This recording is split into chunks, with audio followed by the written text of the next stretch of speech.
अस्सलाम वालेकुम dear viewers, हाजिर हैं फिर से एक बार एक नई वीडियो के साथ, एक नए वो सेट ऑफ वोकेबलरी के साथ।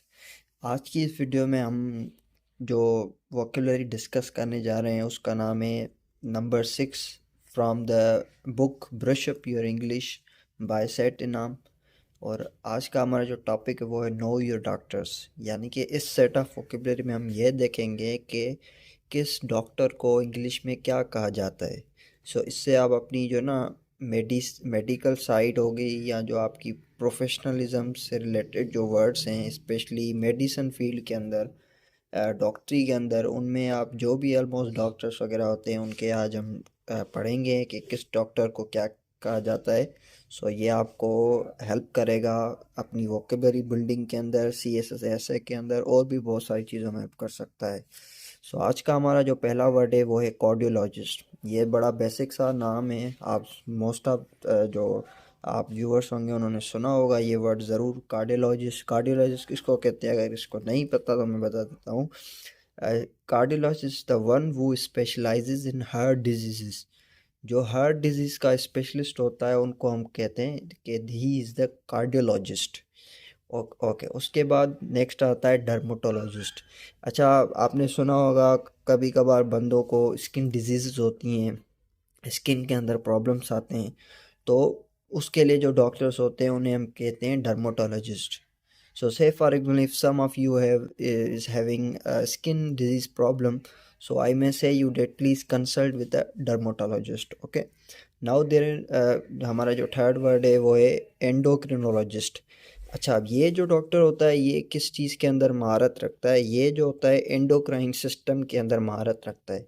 अब एंडोक्राइन सिस्टम किस चीज़ को कहते हैं? एंडोक्राइन सिस्टम हम कहते हैं कि हमारा जो पूरा जो सिस्टम बॉडी के अंदर बना हुआ है, जिसके अंदर हमारे सारे जो बड़े बड़े ग्लैंड्स हैं और उनके अंदर जो सीक्रेशन होती है हॉर्मोन्स की, तो हार्मोनल पूरा जो बिहेवियर हमारी बॉडी के अंदर होता है कि जो सिक्रेशन होती है हॉर्मोन्स की, हमारे जो पूरे जो ग्लैंड्स होते हैं उनके अंदर जो सिक्रेशन होती है, उस पूरे सिस्टम को हम कंबाइन कहते हैं एंडोक्राइन सिस्टम।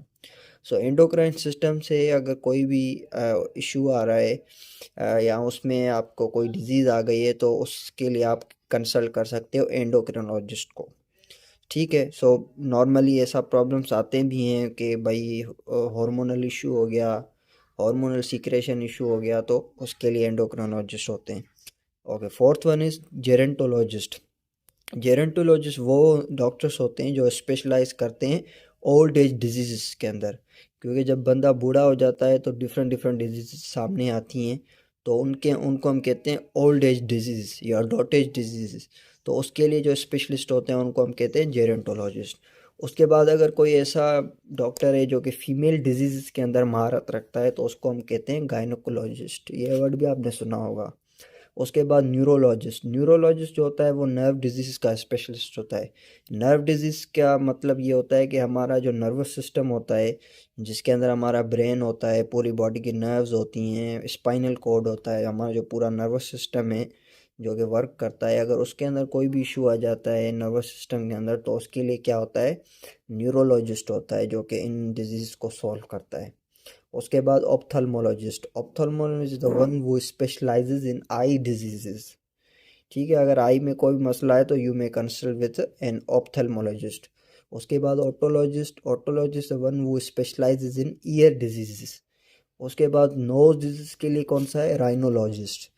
और एक वर्ड है पैथोलॉजिस्ट। पैथोलॉजिस्ट ऐसा वो डॉक्टर होता है जो कि डिजीज के बारे में स्टडी करता है, मतलब कोई भी डिजीज़ हो सकती है, उन डिजीज़ के बारे में पढ़ता है, उनकी नेचर क्या है, उनकी ओरिजिन क्या है, उसको हम बोलते हैं पैथोलॉजिस्ट। उसके बाद है हमारे पास ऑर्थोडोंटिस्ट। ऑर्थोडोंटिस्ट के डॉक्टर को कहते हैं कि आपने क्रूक्ड टीथ सुना होगा कि यार इस बंदे के जो टीथ हैं वो क्रूक्ड हैं। क्रूक्ड टीथ का मतलब ये होता है कि जैसे नॉर्मल जो होता है शेप टीथ का, ऐसे नहीं होते हैं। एक एक एक दांत या दो दांत डिफरेंट होते हैं, इधर उधर होते हैं, तो उनको हम कहते हैं क्रूक्ड टीथ। आप गूगल पे भी सर्च करोगे क्रूक्ड टीथ तो आपको इमेजेस की फॉर्म में उसकी आ जाएगी, आप वो देख सकते हो। तो जो जिन बंदों के क्रूक्ड टीथ होते हैं, टेढ़े मेढ़े दांत होते हैं, उनके लिए जो स्पेशलिस्ट होते हैं उनको हम कहते हैं ऑर्थोडोंटिस्ट। उसके बाद है ऑस्टियोपैथ। ऑस्टियोपैथ्स जो बोन डिस्प्लेसमेंट्स आ जाती हैं भाई, किसी का जो बोन है चोट लगने की वजह से डिस्प्लेस हो गया, इधर उधर हो गया, तो उनके लिए जो डॉक्टर्स होते हैं वो होते हैं ऑस्टियोपैथ। उसके बाद पीडियाट्रिशियन। पीडियाट्रिशियन क्या करता है, वो जो हमारे चिल्ड्रेन हैं उनके अंदर जो डिजीज़ वगैरह होती है उनका स्पेशलिस्ट होता है। उसके बाद पोडियाट्रिस्ट। पोडियाट्रिस्ट हम बोलते हैं फीट एलिमेंट्स के स्पेशलिस्ट को। फीट एलिमेंट्स का मतलब होता है जब पैरों के अंदर कोई भी इशू आ जाए, पैरों के अंदर कोई बीमारी आ जाए। एलिमेंट्स सिंपली बीमारी को ही कहते हैं। तो अगर उसमें कोई इशू आ रहा है तो उसके लिए आप you may consult with the podiatrist. Okay, last one is psychiatrist. Psychiatrist क्या करता है, जो मेंटल एबरेशंस होती हैं, जिन पर्सन को मेंटल एबरेशंस होती हैं उनके लिए जो स्पेशलिस्ट होता है उसको हम बोलते हैं साइकेट्रिस्ट। सो आज की इस वीडियो में हमने बहुत सारे अच्छे अच्छे वर्ड सीखे हैं डॉक्टरी से रिलेटेड, स्पेशलाइजेशन से रिलेटेड। आई होप आपको वीडियो इन्फॉर्मेटिव लगी होगी, अच्छी लगी होगी। अगर वीडियो आपको अच्छी लगी है तो लाइक करें, कमेंट करें, दोस्तों के साथ शेयर करें, हमारे चैनल को सब्सक्राइब करें। अच्छा, इससे पहले वाली वीडियो में हमने ये डिस्कस किया था rules and forms of government ने सारे आपको बताए थे। अगर आपने वो वीडियो अभी तक नहीं देखी तो वो भी आप देख सकते हैं। इंशाल्लाह नेक्स्ट वीडियो में हम कोई और सेट ऑफ वोकेबलरी लेके आऊँगा, वो कवर करेंगे। तब तक के लिए अल्लाह हाफिज़, टेक केयर। अच्छा, हमारा व्हाट्सएप पे चैनल है जहाँ पर हम बड़ा फ़न करते हैं, क्वालिटी मटेरियल भी होता है, हर चीज़ होती है, specially exclusively for C S S aspirants वो चैनल बनाया गया है। अगर वो आप ज्वाइन करना चाहते हो तो कमेंट या डिस्क्रिप्शन में आपको उसकी लिंक मिल जाएगी, उसको आप क्लिक करके हमारा व्हाट्सएप चैनल जो है वो आप ज्वाइन कर सकते हो। थैंक यू, अल्लाह हाफिज़।